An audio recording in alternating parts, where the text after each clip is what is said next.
Everyone, welcome to my channel solving biology. इस playlist के अंदर मैं क्लास 9 साइंस एनसीईआरटी के इन टेक्स्ट क्वेश्चंस और बैक एक्सरसाइज सॉल्व करूंगी। ठीक है, तो ये पहला चैप्टर है मैटर इन आवर सराउंडिंग्स। इस वीडियो के अंदर मैं इन टेक्स्ट क्वेश्चन सॉल्व कर रही हूँ एनसीईआरटी की। जो इसकी अपकमिंग वीडियो होगी उसके अंदर मैं बैक एक्सरसाइज सॉल्व करूंगी एनसीईआरटी की। राइट, तो सबसे पहला क्वेश्चन है, मैंने साइमल्टेनियसली पेज नंबर्स पे लिखे हैं, तो आप डायरेक्टली एनसीईआरटी से रेफर कर सकते हैं।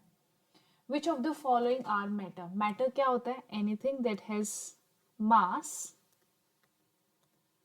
and occupies space, right? ये मैटर की डेफिनेशन थी। अब हमें बताना है इन ऑप्शंस में से कौन सी चीज मैटर है या नहीं है। Chair, is it matter? Yes. Air, yes. Love, no. Smell, no. Hate, no. Almonds, almonds यानी बादाम, यस। Thought, no. Cold, no. Lemon water, yes. Smell of perfume, yes. सी, इसके अंदर मैंने स्मेल को तो मैटर नहीं बोला, लेकिन स्मेल ऑफ परफ्यूम को मैटर बोला। क्यों? क्योंकि जो स्मेल ऑफ परफ्यूम है वो as a gaseous substance behave कर रही है। ठीक है, next question. Give reasons for the following observation. The smell of hot sizzling food reaches you several meters away. But to get the smell from cold food, you have to go close. जब भी कोई गर्म खाना होता है उसकी जो smell होती है हमें काफ़ी दूर से भी आ जाती है, लेकिन जो ठंडा खाना होता है उसकी स्मेल हमें अगर लेनी है तो उसको बहुत पास जाना पड़ता है। इसका रीज़न क्या है? सी, जो गर्म खाना होता है उसके जो पार्टिकल्स होते हैं उनकी काइनेटिक एनर्जी ज़्यादा होती है। काइनेटिक एनर्जी यानी वो एनर्जी जो मोशन के कारण आती है। ठीक है, तो उन पार्टिकल्स की काइनेटिक एनर्जी ज़्यादा हो रही है, तो ज़्यादा काइनेटिक एनर्जी होने के कारण वो ज़्यादा डिफ्यूज़ कर रहे हैं, डिफ्यूजन रेट ज़्यादा होगा हॉट फूड के अंदर। लेकिन ऑन द कॉन्ट्रेरी जो कि कोल्ड फूड होगा, जो उसके पार्टिकल्स होंगे उसके काइनेटिक एनर्जी कम होगी, जिस कारण वो कम डिफ्यूज कर पाएंगे। तो अगर उसकी स्मेल लेनी है तो डिफ्यूजन इतना कम है कि हमें पास आके स्मेल लेनी पड़ेगी। Right, so we will just write down the answer. The particles of hot food have high kinetic energy, right? उनकी काइनेटिक एनर्जी ज़्यादा होगी, जिस कारण उनका डिफ्यूजन रेट ज़्यादा होगा। Therefore,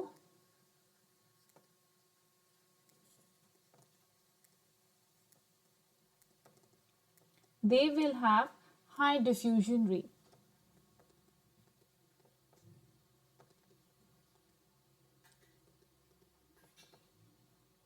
और क्योंकि उनका डिफ्यूजन रेट इतना ज़्यादा है कि हमें उनकी स्मेल काफ़ी मीटर अवे से भी आ सकती है। So we can even smell hot food from several meters away, right?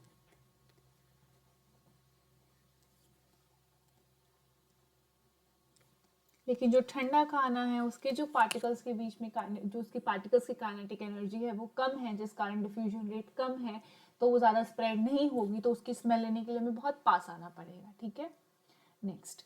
A diver is able to cut through water in a swimming pool. Which property of matter does this observation show? जो जैसे हम swimming भी करते हैं, जो swimmers हैं या जो डाइवर्स हैं वो कट थ्रू कर लेते हैं, पानी के अंदर से इजीली पास हो जाते हैं। इसका रीजन क्या है? क्योंकि जो वाटर है या जो लिक्विड है उसके बीच में इंटरमोलिकुलर स्पेसेस है। जैसे सॉलिड में there is no intermolecular spaces between particles, right? लेकिन लिक्विड के अंदर, गैस से तो ऑब्वियसली कम, लेकिन लिक्विड के अंदर इंटरमोलिकुलर स्पेसेस है, जिस कारण जो डाइवर है वो कट थ्रू कर जाता है। इसका आंसर क्या है? ड्यू टू the intermolecular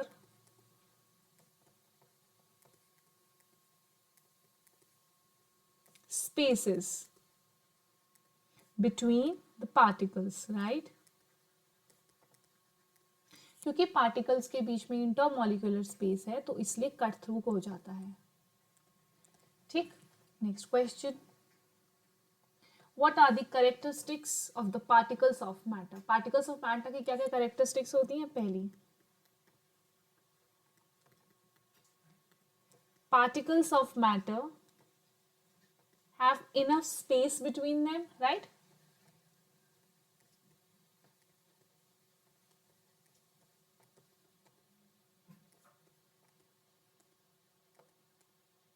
ठीक है. Next, particles of matter, they are continuously moving, right? They are continuously moving. ठीक है. थर्ड करेक्टरिस्टिक क्या थी? The particles of matter attract each other. They attract each other. ठीक है. ये 3 प्रॉपर्टीज थी पार्टिकल्स ऑफ मैटर की. नेक्स्ट पे हम जाएंगे. अब हम पेज नंबर 6 से क्वेश्चंस पे आ गए. ठीक है. The mass per unit volume of a substance is called density. हमें पता है डेंसिटी का क्या फॉर्मूला होता है? मास पर यूनिट वॉल्यूम. ठीक है. अब हमें अरेंज करना है. कुछ हमारे पास चीजें गिवन है, हमें उन्हें अरेंज करना है in the increasing order of density. ठीक है. कि सबसे ज्यादा डेंसिटी धीरे धीरे इंक्रीज होगी, हमें एक ऑर्डर करना है. ठीक है. तो सबसे कम डेंसिटी पहले किसकी होगी? एयर की, है ना. गैस की सबसे कम डेंसिटी है. एयर के बाद एग्जॉस्ट फ्रॉम चिमनीज, राइट. उसके बाद होगी कॉटन की. ये बहुत इंपॉर्टेंट है, जस्ट रिमेंबर दिस. कॉटन के बाद होगी वाटर की.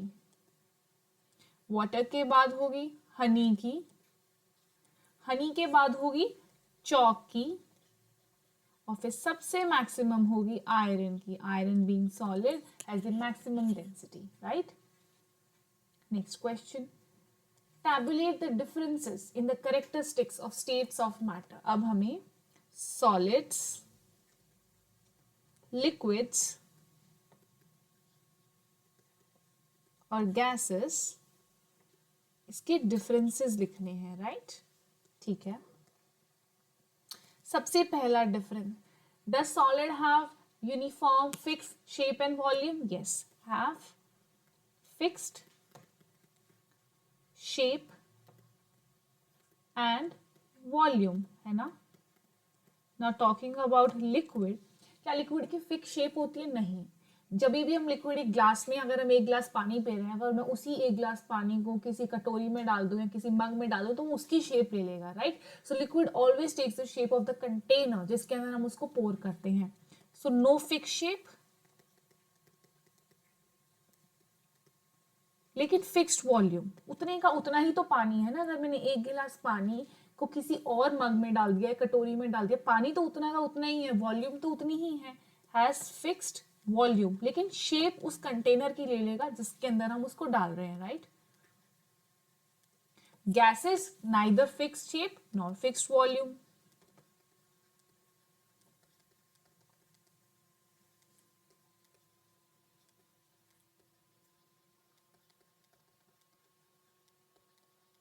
ठीक है. अब हम सेकेंड पॉइंट की बात करते हैं, compressibility. Are solids compressible? No, they are not compressible. Not compressible. Compressible का क्या मतलब होता है? जब भी मैं किसी चीज को प्रेशर लगा रही हूँ तो क्या उसकी वॉल्यूम में डिफरेंस आ रहा है या नहीं आ रहा है. जब मैं सॉलिड पे प्रेशर लगा रही हूँ क्या उसकी वॉल्यूम बदल रही है? नहीं बदल रही है. ठीक है. लिक्विड्स अ बिट, थोड़े से कंप्रेसिबल हो सकते हैं ये.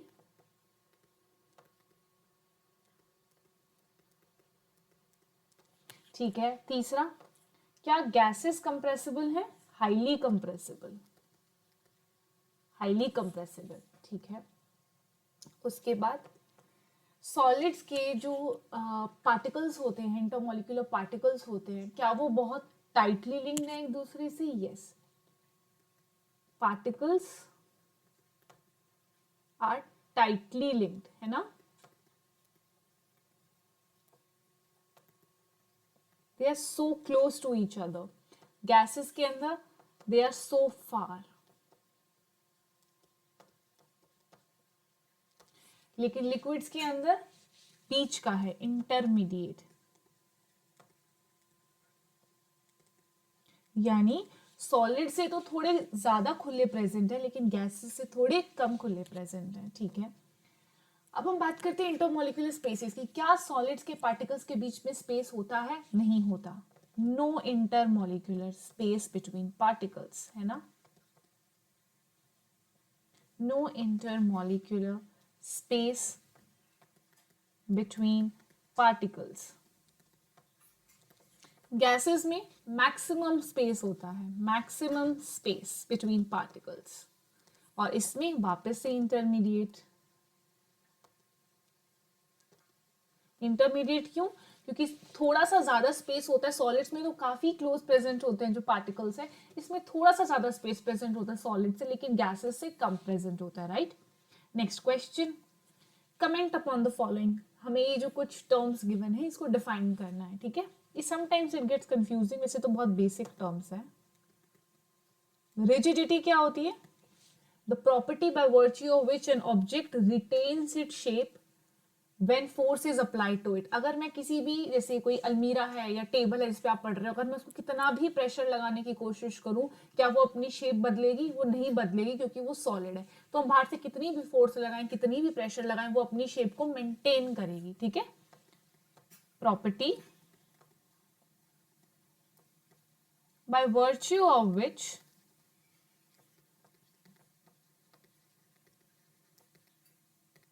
it maintains its shape, right?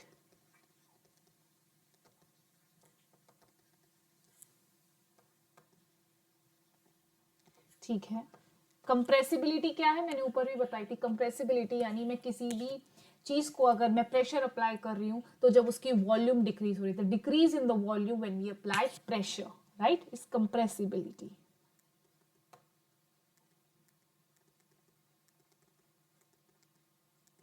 क्या है कंप्रेसिबिलिटी? चेंज इन वॉल्यूम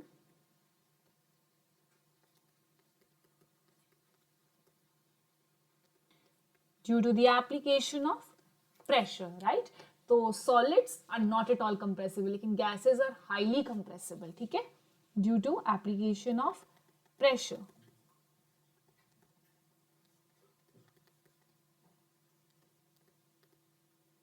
ठीक है। नेक्स्ट हमें लिखना है फ्लूइडिटी क्या होती है। फ्लूइड्स क्या होते हैं? liquids and gases that have the ability to flow, ठीक है। fluidity, ability to flow।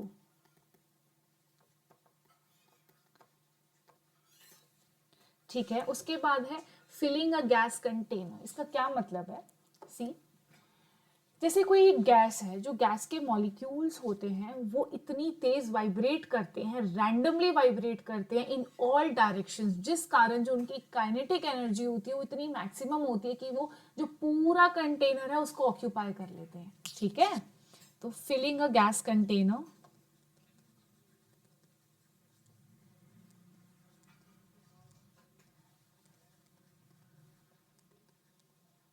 Particles जो होते हैं गैस के, वो क्या करते हैं? रैंडमली वाइब्रेट करते हैं हर डायरेक्शन में, जिस कारण उनकी काइनेटिक एनर्जी बढ़ जाती है और वो सारे कंटेनर को ऑक्यूपाई कर लेते हैं।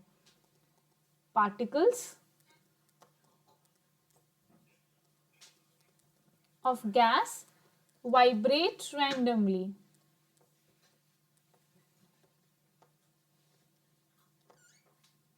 in all directions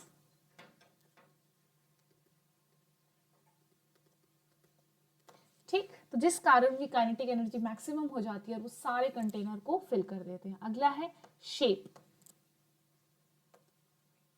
शेप मतलब जो एक्सटर्नल स्ट्रक्चर होता है, ठीक है, मॉर्फोलॉजी बोलते हैं उसको, एक्सटर्नल स्ट्रक्चर, ठीक है। अब है kinetic energy and then density. Kinetic energy क्या होती है? The energy possessed by an object due to the motion, ठीक है,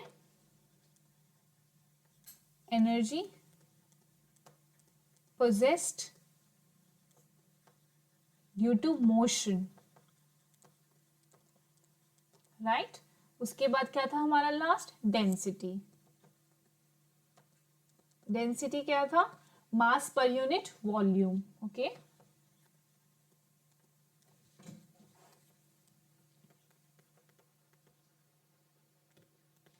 ठीक है, okay. Next question, give reasons a gas fills completely the vessel in which it is kept. मैंने ऊपर भी जैसे डिस्कस किया, जो गैस के मॉलिक्यूल्स होते हैं, पार्टिकल्स होते हैं, वो इतना रैंडमली वाइब्रेट करते हैं हर डायरेक्शन के अंदर, जिस कारण उनकी काइनेटिक एनर्जी बढ़ जाती है और वो सारे कंटेनर को फिल कर देते हैं। I'll write it again for you people. Gas molecules vibrate randomly in all directions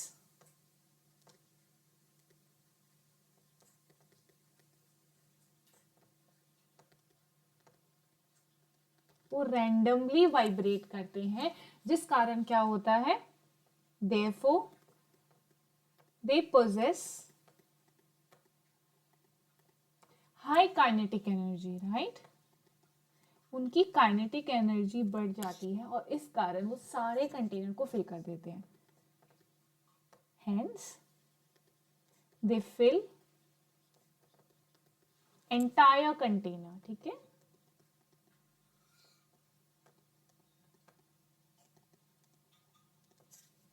Okay, next question.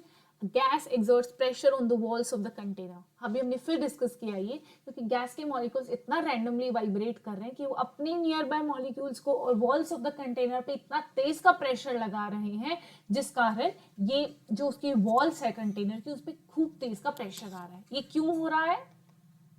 Due to random vibrating movement of gas molecules, right?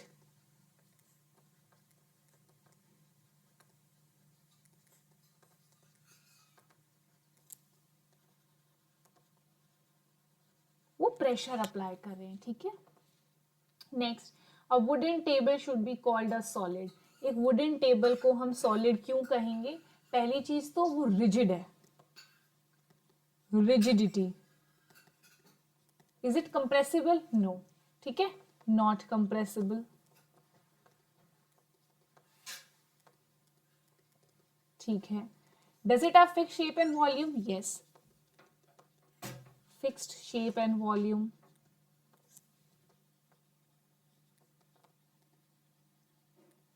Can we call this a solid? Yes. ठीक. उनके जो बीच में intermolecular spaces है वो बिल्कुल नहीं है. Force of attraction ज्यादा है, हमें ऊपर डिस्कस कर लिया. ठीक है ना. We can easily move a hand in air, but to do the same through a solid block of wood we need a karate expert. हम हवा में से तो कैसे भी हाथ कर सकते हैं ना, लेकिन अगर हमें टेबल को तोड़ना है तो हम तो नहीं तोड़ पाएंगे. उसके लिए हमें कौन चाहिए होगा? Karate expert. अब इसका रीजन देना. देखो इसका रीजन क्या होता है बच्चों. देखो हम लिख लेते हैं डिफरेंस सॉलिड और एयर. ठीक. अब सॉलिड के अंदर क्या होता है, जो उसमें इंटरमॉलिक्यूलर फोर्स ऑफ अट्रैक्शन होती है वो ज्यादा होती है. Force of attraction between particles ज्यादा है. इसमें फोर्स ऑफ अट्रैक्शन कैसी है? कम है.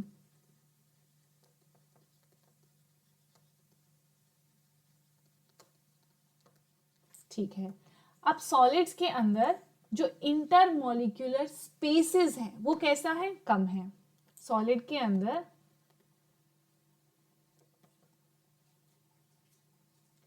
इंटरमॉलिक्यूलर स्पेस कैसा है? कम है. एयर के अंदर इंटरमॉलिक्यूलर स्पेस कैसा है? ज्यादा है. गैसेस के अंदर ज्यादा होता है ना.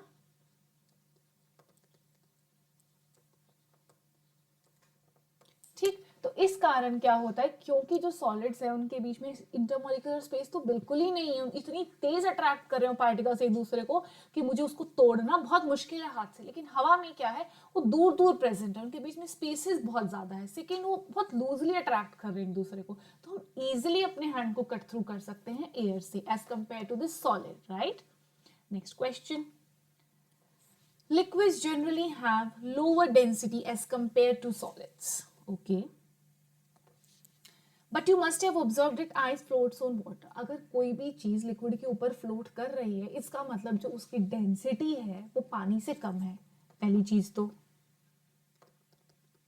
Density of ice is less than water. अब ये क्यों है ऐसा? देखो, जब भी जो पानी है, लिक्विड है, वो जो फ्रीज करेगा आइस बनाने के लिए, तो जो उसका स्ट्रक्चर होगा वो एक हेक्सागोनल लेटिस फॉर्म करेगा. अब ये जो हेक्सागोनल लेटिस होगा ना, जो इसकी वॉल्यूम होगी वो ज्यादा होगी as compare to the liquid. और हमें पता है density is equals to mass by volume. अगर किसी चीज की वॉल्यूम ज्यादा है तो उसकी डेंसिटी कम होगी। ठीक, तो हम इसको कैसे लिखेंगे? When water freeze to form ice, ठीक, तो क्या होगा? Due to hexagonal lattice, hexagonal lattice बनेगा, इट्स वॉल्यूम इंक्रीजेस, उसकी जो वॉल्यूम है क्या हो जाती है? इंक्रीज हो जाती है। अब हमने देखा अगर वॉल्यूम इंक्रीज है तो डेंसिटी कैसी है? कम, क्योंकि दे आर इनवर्सली प्रोपोर्शनल। उसकी volume increases, this employs density decreases, right?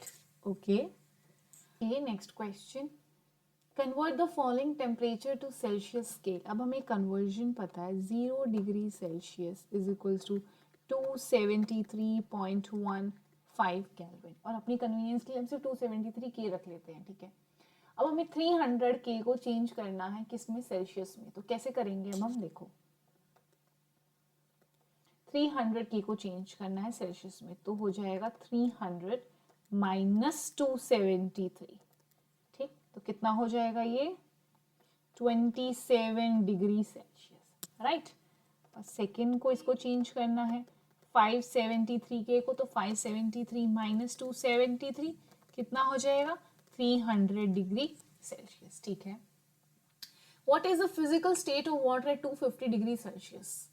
पानी की क्या स्टेट होगी? Will it be solid like ice, will it be liquid, या will it be water vapour gaseous state में? क्या स्टेट होगी हमारे पानी की 250 डिग्री सेल्सियस पे? देखो पानी का बॉइलिंग पॉइंट क्या होता है? Boiling temperature 100 degree Celsius. तो 100 डिग्री के बाद क्या होगा? वो जो पानी है वो वाटर वेपर बनना शुरू हो जाएगा। तो 250 डिग्री पे ऑब्वियसली गैसियस स्टेट होगी, राइट, यानी वाटर वेपर की फॉर्म में होगा, ठीक है।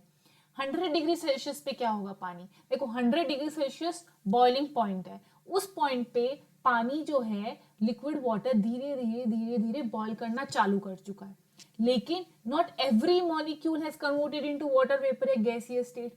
तो इस पॉइंट पे कुछ लिक्विड फॉर्म भी पानी का प्रेजेंट होगा और गैसियस भी प्रेजेंट होगा, right, liquid plus gas both, ठीक है। Okay, next question, for any substance why does the temperature remain constant during the change of state?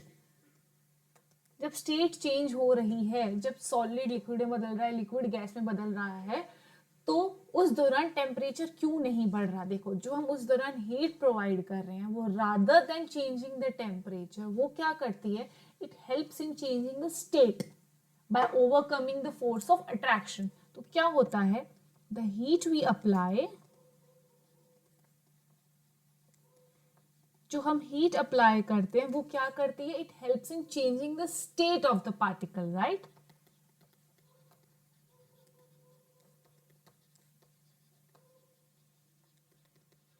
It helps in changing the state by overcoming the forces of attraction. तो वो जो heat है वो temperature को बढ़ाने और घटाने के बजाय क्या करती है? चेंज करती है स्टेट का, उसमें मदद करती है by overcoming the forces of attraction,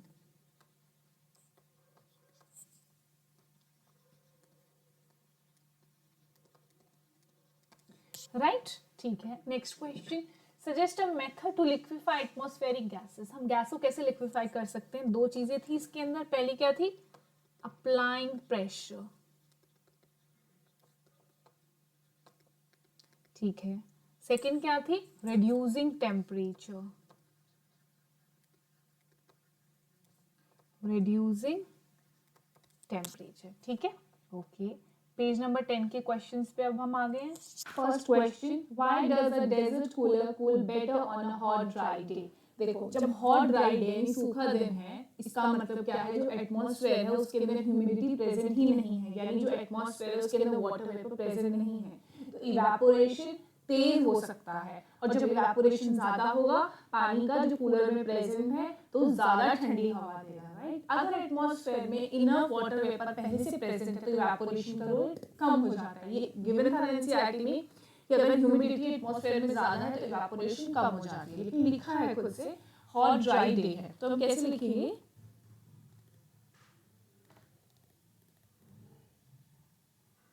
On hot dry day, not enough water vapor is present in atmosphere.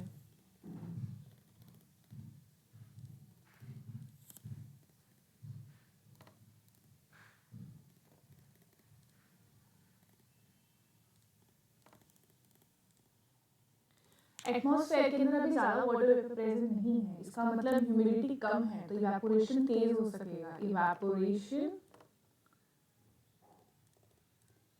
का जो रेट होगा वो ज़्यादा होगा, राइट? जो कूलर में पानी है उसका इवेपोरेशन तेज स्पीड से होगा, जिस कारण वो ठंडी हवा देगा। Therefore is cool air. Okay,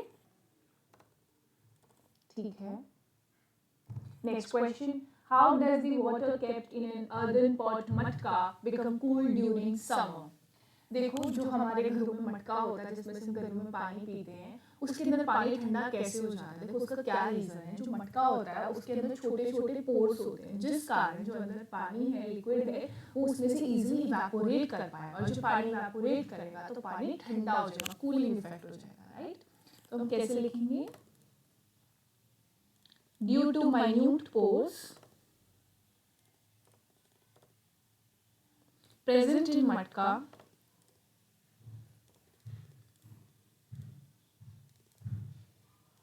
the water evaporates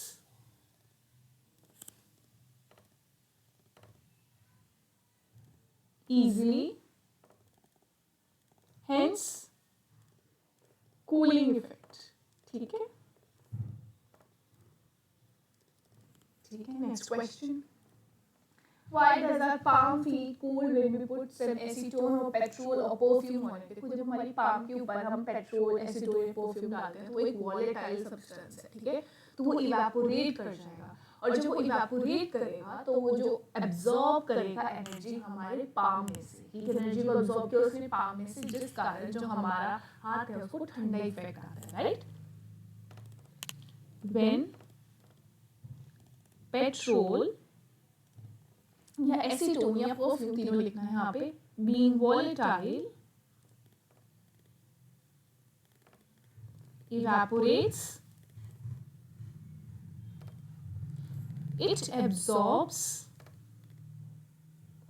वो हीट एनर्जी को एब्जॉर्ब कर लेगा हमारे पाम से, राइट? It absorbs heat energy from our palm, right? Hence, our palm feels cold, क्योंकि उसने हीट एनर्जी को अब्सॉर्ब किया इवेपोरेशन के लिए, ठीक, जिस कारण our palm feels cold। ठीक है। Next question, why are we able to sip hot tea or milk faster from a saucer rather than a cup? हम सॉकर से इजीली क्यों पी पाते हैं गर्म चाय को या दूध को rather than a cup? देखो, जो सॉकर होता है उसका सरफेस एरिया ज़्यादा होता है, और जब सरफेस एरिया ज़्यादा है तो इवेपोरेशन का रेट ज़्यादा होगा, तो इस कारण जो चाय गर्म चाय या दूध है वो इजीली ठंडा हो जाएगा, क्योंकि उसका इवेपोरेशन बढ़ गया है, राइट? दिस इज बिकॉज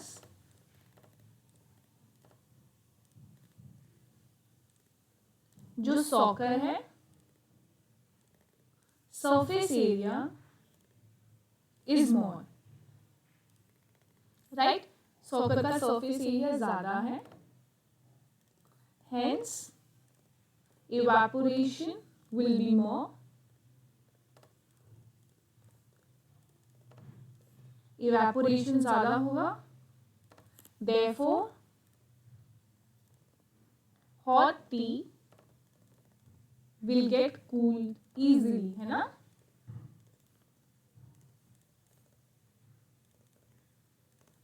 अब अगर सॉकर का सरफेस एरिया ज्यादा है तो वहाँ पे इवेपोरेशन का रेट ज्यादा होगा, जिस कारण जो गर्म चाय या दूध होगा वो जल्दी ठंडा हो जाएगा, राइट?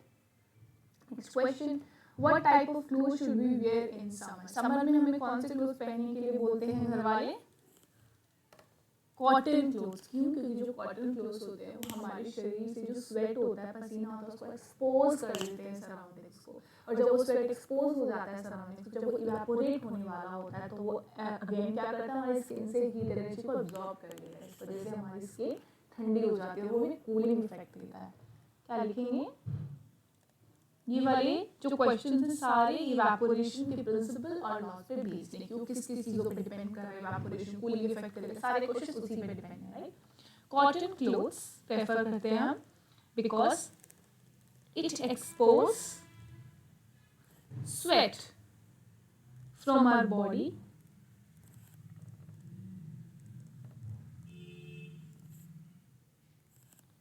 टू सराउंडिंग्स,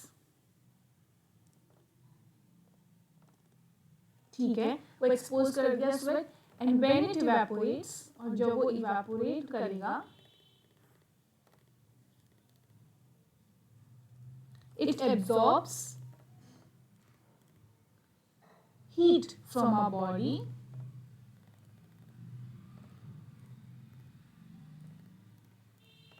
जिस कारण हमारी बॉडी को ठंडा फील होगा, hence our body feels cool.